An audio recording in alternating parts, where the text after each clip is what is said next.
Hi guys! Luto tayo ng dinner. Ayan. Luto tayo ng noodles. Pero pinasarap natin. Lagyan ng vegetables, carrots, spring onion, cabbage, and then sili, dalas.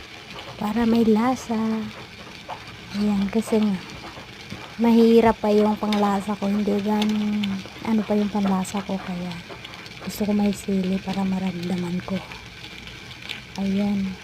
Noodles lang siya, pero pinasarap ko lang, nilagyan ko lang ng maraming gulay kasi nga gusto ko gulay. Thank you for watching.